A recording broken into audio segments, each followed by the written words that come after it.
Il descendit alors. Verset 13. La Bible dit que mais ses serviteurs s'approchèrent pour lui parler et lui dire. Des simples serviteurs se sont approchés de lui. Encore une fois, on ne les cite même pas. Peut-être que tu es dans la maison de Dieu. Personne ne te connaît. Amen. Mais dis-toi justement que tu es détenteur et dépositaire d'un message, le salut. Tu as reçu cette chose-là, tu es capable d'impacter la vie de quelqu'un. Jésus a dit ceci à ses apôtres. Si vous croyez en mon nom, vous ferez des choses plus grandes que ce que j'ai fait. Qu'est-ce qu'on peut faire de plus que réveiller un mort? Parce que Jésus-Christ a réveillé des morts. Il a guéri des malades. Il a pardonné les péchés des gens. Qu'est-ce qu'on peut faire de plus grand que ça? Pourtant, c'est ce qu'il a dit. Il a dit, vous ferez de plus grandes choses. Qu'est-ce qu'on peut faire de plus grand que ça? Tu es détenteur d'un message qui peut affecter l'éternité de quelqu'un. Ça, c'est encore plus grand. Et il y a des personnes aujourd'hui qui amènent des gens à l'église. Les gens acceptent le Seigneur. Tu es en train de changer l'éternité de toute une personne. C'est avec douleur, parce que la Bible nous dit que c'est comme les douleurs de l'enfantement. Quand tu amènes quelqu'un à Dieu, que la personne naît de nouveau, tu as enfanté avec beaucoup de douleur. Pourquoi?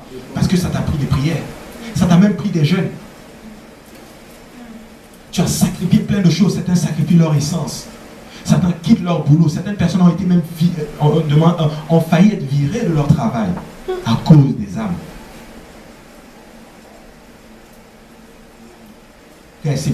C'est très sérieux. C'est très sérieux. C'est vrai qu'on vient, on court, on danse. Mais le but de tout ceci, c'est que les âmes soient sauvées. Amen. Le but de tout ceci, c'est que les âmes soient sauvées. Et quand l'Esprit de Dieu descend, et je sens l'Esprit de Dieu, Dieu ne descend jamais pour rien. Il ne descend jamais pour rien. Quand il descend, c'est pour restaurer quelqu'un, c'est pour sauver quelqu'un, c'est pour arracher quelqu'un, c'est pour briser les chaînes de quelqu'un. Parce que Dieu aime tellement qu'il est prêt à tout pour sauver. Un frère nous avait exhorté, il avait dit que Dieu est c'est un papa. Et il a 80, supposons qu'il a 100 brebis. Il y en a une seule qui s'égare. Vous savez ce qu'il fait? Il sécurise les 99 autres et il déchaîne tout le ciel pour qu'on retrouve la brebis perdue. Et quand il la retrouve, sa joie. C'est pour ça que la Bible nous dit justement quand quelqu'un entre dans le royaume, même les anges se réjouissent. Amen. Amen. Amen. Il est question de notre âme, quoi. Il est question de notre âme. Que chacun de nous veille à son salut avec crainte et tremblement.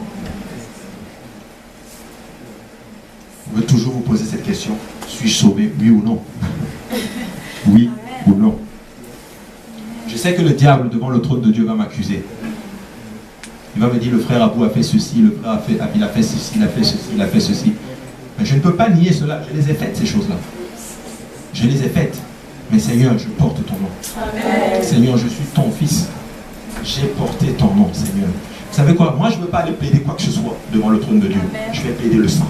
Amen. Je vais plaider le sang qu'il a versé pour moi. Et ce sang-là, on nous a fait l'exhortation dimanche. Amen. Merci Seigneur pour le sang. Amen. Alléluia. Ces serviteurs s'approchent de lui. Des simples serviteurs. Et des fois, les gens viennent à l'église. Des simples serviteurs aussi vont s'approcher de vous. Mon frère, est-ce que tu as été baptisé au nom de Jésus? Ça ne te coûte rien. Si tu descends et que tu te laves, tu seras pur. Exactement comme les serviteurs le disent. Mais maître, mon père, si le prophète t'avait demandé de faire ça, il t'avait demandé quelque chose de difficile, non, tu l'aurais fait. Pourquoi tu ne descends pas? Lave-toi dans les eaux du jardin et tu seras pur. Alors j'aimerais dire à quelqu'un aujourd'hui, pourquoi tu luttes?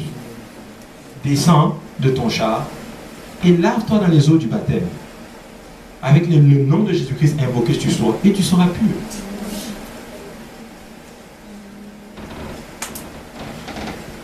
Il descendit alors. Parce que son orgueil venait d'être brisé. Comment se fait-il que moi, de quelqu'un d'aussi intelligent, d'aussi important, je n'ai même pas réalisé? C'est des simples serviteurs qui ont réalisé c'était quoi. Écoutez, vous savez, la révélation, Dieu a dit, il dit, il a révélé ces choses, il a caché ces choses aux hommes sages de ce monde-là. Mais il les a révélées à nous. Alors imaginons l'importance que nous avons. Nous sommes la prunelle de ses yeux. Il nous aime à un point. La révélation que vous avez, il y a des hommes sages dans ce monde qui n'ont pas cette révélation. Et le message que vous avez, c'est ce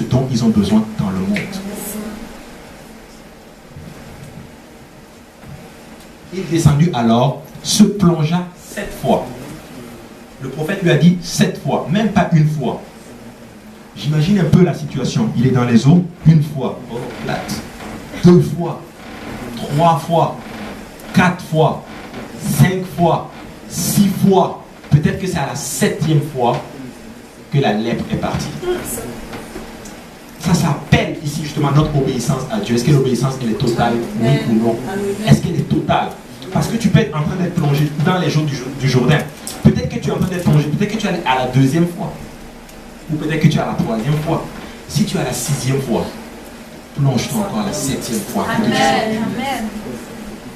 Peut-être que tu es à la 7e fois, à la 6e fois. Moi je le représente ainsi. Tu as été peut-être baptisé au nom du Père, du Fils et du Saint-Esprit par immersion. C'est déjà bon, par immersion. Mais il faut que ça soit par immersion au nom de Jésus-Christ. Et là tu seras pur. Parce que c'est ce nom-là justement qui te lave de tes péchés. Amen. La Bible dit justement, selon la parole de l'homme de Dieu. Il s'est plongé selon la parole de l'homme de Dieu. Pas selon les traditions humaines. Parce que c'est ça la religion. Les traditions humaines, certaines personnes, mais j'ai été baptisé quand j'étais bébé. Tradition humaine, ce n'est pas dans la Bible ça. Ce n'est pas selon la parole de Dieu. La Bible dit qu'il s'est plongé comment? Selon la parole de Dieu. Pas un iota de moins, pas un iota de plus. Selon la parole de Dieu.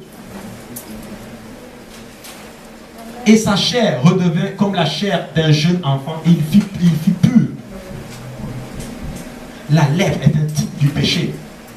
Ok, c'est à la 7e fois, c'est quand il est rentré selon la parole de Dieu que la lèpre est sortie. Verset 15. Naaman retourna vers l'homme de Dieu avec toute sa suite. Lorsqu'il fut arrivé, il se présenta devant lui et dit: voici, je reconnais qu'il n'y a point de Dieu sur toute la terre, si ce n'est en Israël. L'unicité de Dieu. Un homme qui n'était pas juif, qui n'était même pas dans l'alliance. Parce que ça, c'est l'ancienne alliance. Il n'était pas dans l'alliance. Mais il a eu la révélation du seul et vrai Dieu. Vous savez quoi? Dieu fait ceci pour la gloire de son nom. Amen. Quand Dieu nous sauve, c'est pour la gloire de son nom. Quand il pourvoit tes besoins, c'est pour la gloire de son nom. Ce n'est pas parce que tu mérites quoi que ce soit. C'est pour la gloire de son nom. C'est pour la gloire de son nom. Et il veut être connu partout. Il veut que ce nom-là soit invoqué partout. C'est que Zacharie nous dit. En ce jour-là, le nom de l'Éternel sera connu partout. Ce nom-là sera... Et maintenant, il dit, voici, je reconnais qu'il n'y a point de Dieu sur toute la terre, si ce n'est en Israël. Et maintenant, accepte, je te prie, un présent de la part de ton serviteur. Suivant. Élisée répondit, l'Éternel dont je suis serviteur est vivant. Je n'accepterai pas, Naaman le pressa d'accepter. Et il refusa. Le salut est gratuit, frère. Amen. Si un homme de Dieu, si un soi-disant homme de Dieu vient te dire, donne-moi de l'argent pour que je te... Fuis cet homme-là. La Bible nous dit que vous avez reçu gratuitement. Donnez gratuitement. Amen. Amen. Il refuse. Non, je ne veux pas de cela. C'est gratuit pour toi. Prends. Mais je vous assure, attachons-nous à ce que la parole nous dit justement pour être sauvé.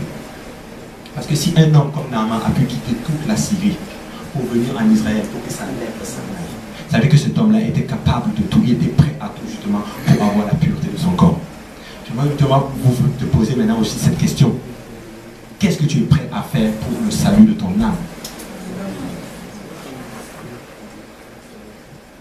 Moi, je me rappelle le jour que je suis venu à l'église. J'ai été baptisé le même jour. Il se rappelle très bien. J'ai été baptisé le même jour parce que j'étais prêt. J'étais prêt à tout pour en finir avec mon passé. J'étais prêt à tout. Tu veux te baptiser? Oui, parce que je veux me faire baptiser. Et je vous assure, j'étais tellement vulnérable que si on m'avait envoyé dans n'importe quelle église, dites-moi ce qu'il fallait faire, je l'aurais fait. Parce que c'est ça que j'aime, c'est pour ça que j'aime le Seigneur. Quand tu cherches la vérité, il va t'amener à la bonne place. Il va t'amener à la bonne place. Parce que j'aurais pu me retrouver dans une autre église et m'affermir dans mes erreurs. Mais je prie le Seigneur d'être affermi dans la vérité. Alléluia. Parce que quand tu es sur le rocher, là tu prêches avec assurance. Bon, au travail, J'ai beaucoup aimé l'étude du frère Yannick hier. C'était vraiment très dans la volonté de Dieu parce que c'était exactement de ce dont nous parlons avec un collègue au travail. Parce qu'il est venu, on a commencé à parler de la Trinité, tout. En fait, j'ai eu un verset cette semaine. Et je le partageais avec... Quelqu'un rit là. Mais je le partageais avec tout le monde. Le verset c'était Ésaïe 35, verset 4. Est-ce que j'ai envoyé le message à quelqu'un aujourd'hui? Non. Ésaïe 35, verset 4. Je l'ai eu cette semaine, j'étais dans le bus et j'ai riais tout seul. Et donc je lui ai montré ce verset.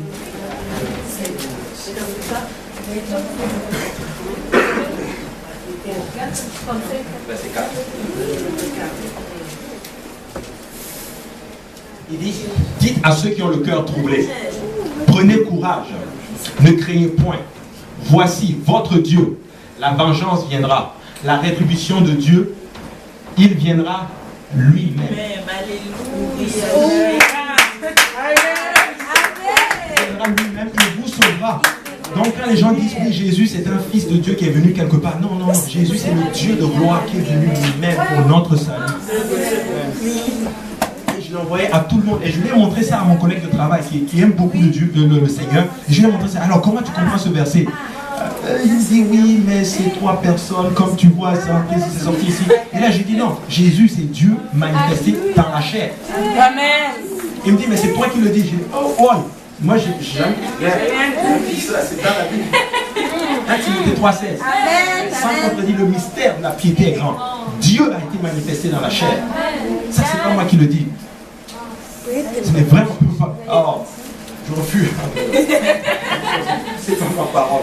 C'est ce que le Père j'avais dit. Hey, si j'irrite quelqu'un par la prédication, je ne m'excuse pas. Parce que c'est pas ma parole. Si c'était ma parole là, je m'excuse. Mais c'est pas ma parole. Amen. Et je lui disais, non, Dieu a été manifesté dans la chair. Et quand j'ai vu ce verset, Dieu est venu lui-même pour mon salut, frère. C'est pour quelqu'un comme moi, c'est incroyable.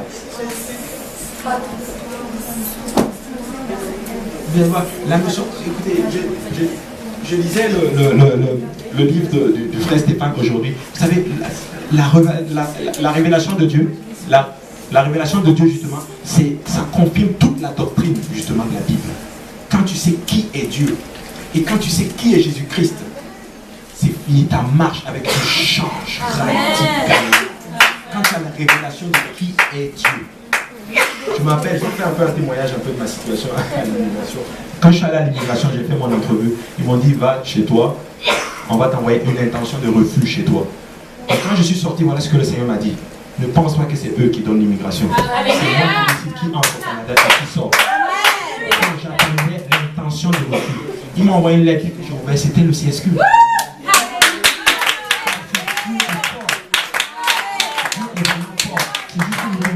Notre Dieu est vraiment un grand Dieu. Mais il est important justement, revenons vraiment au salut parce que c'est la chose la plus importante. Continuons le verset dans l'étude et je finis bientôt par la grâce de Dieu.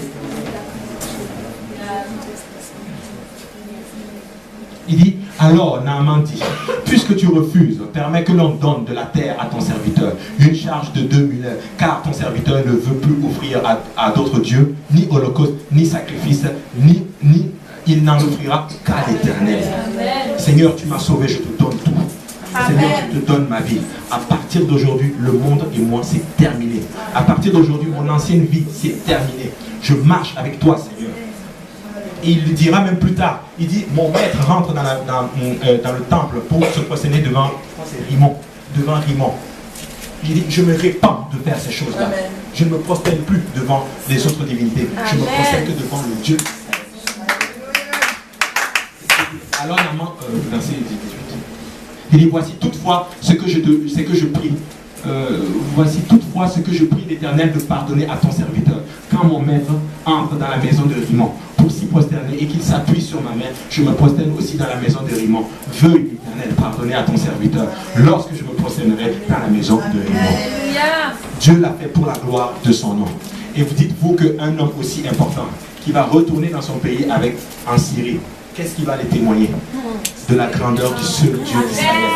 Toute la nation dite de Syrie saura qu'en Israël, il y a un Dieu qui est capable de guérir de la lèpre, qui est capable de purifier. Mais c'est ce que Dieu veut faire pour nous. La Bible nous dit justement dans Luc 19, verset 10, justement, que Dieu est venu chercher ce qui était perdu. Il y a une grosse étude aussi là-dessus, là on pourrait justement, mais il est venu justement pour racheter. Amen. Et donc justement ça prend ça vraiment pour entrer dans le royaume de Dieu. Donc si on peut faire vraiment le parallèle, c'est vraiment la notion du salut. Dieu est venu pour nous sauver. Mais please, ne luttons pas avec la parole de Dieu. Observons les Écritures et nous pouvons justement entrer dans le salut pour être sauvés. Parce que Dieu nous aime à un point. Dieu ne veut pas que nous allions en enfer. Moi je dis toujours que si quelqu'un se